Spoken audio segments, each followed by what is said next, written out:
Ukraine Russia যুদ্ধে আহত হয়ে রাশিয়ার মস্কোর একটি সামরিক হাসপাতালে চিকিৎসা নিচ্ছেন গাজীপুরের আবু সুফিয়ান। তিনি জানান, ইউক্রেনের সঙ্গে যুদ্ধে বাংলাদেশিদেরকে ফ্রন্টলাইনার হিসেবে ব্যবহার করছে রাশিয়ান সেনাবাহিনী, অথচ রাশিয়া গিয়ে ক্লিনারের কাজ করার কথা ছিল তার। আমরা দেশে জীবিত কে ফিরতে পারবো কে ফিরতে পারবো না আমরা জানি না। আমাদের জন্য সরকার কি করবে বা করতে পারবে এটাও আমরা সঠিক জানি না। তবে এতটুকু আমরা সরকারের কাছে আমাদের কামটা, আমাদের মতো কেউ যাতে এরকম প্রতারিত হয়ে এমার্জেন্সির মাধ্যমে আর এই দেশে ভাই না আসে ভাই। গত বছরের নভেম্বর রাশিয়ায় গিয়ে ফিরে এসেছেন মেহেরপুরের শিলন, মফিজুল, সোহেল, আশিকুর, সোনারগাঁওয়ের অলিদ এবং নোয়াখালীর মুরাদ ও রাহুল। ১১ লাখ টাকার ক্লিনারের মৌখিক চুক্তি হলেও তাদের নেওয়া হয়েছিল রাশিয়ান সেনাবাহিনীর একটি প্রশিক্ষণ ক্যাম্পে। সেখানে জোরপূর্বক রাশিয়ান ভাষার একটি চুক্তিপত্রে স্বাক্ষরও করানোর চেষ্টা করা হয়। পরবর্তীতে পরিবারের কাছ থেকে আরও ২ লাখ টাকা খরচ করে দেশে ফিরেছেন তারা।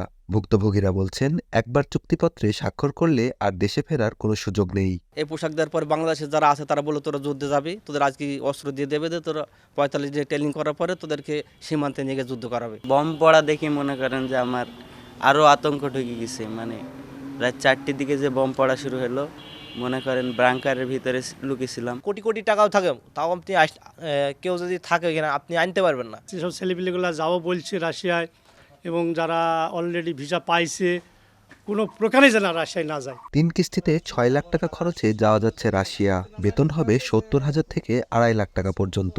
এমন প্রলোভনে সারা দেশে প্রতারণার জাল বুনেছে দালাল চক্র। সঙ্গে দেয়া হচ্ছে ওয়ার্ক পারমিটও।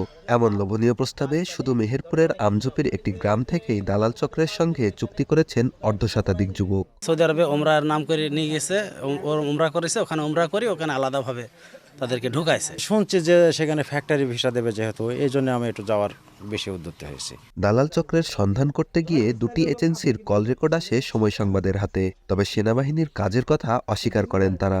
সব সমস্যার সমাধান করবো, ওরা খাওয়া কিছু ক্যাশ টাকা দিব। আমরা চাই আমাদের লোক যেন ভালো থাকে, সুখে থাকে। ক্লিনার আর চিকেন কাটার প্যাকেজিং এগুলা এইসব কাজ রাশিয়া অনেক ঝামেলা হয়েছে, এই জন্য আপনার কাজ অলরেডি হ্যাং হয়েও আছে। রাশিয়া অফার লেটারটা দিছে না, এই অনুযায়ী মনে করেন যে সবকিছু আর। পুলিশ বলছে, দালাল চক্রের সন্ধানে কাজ চলছে।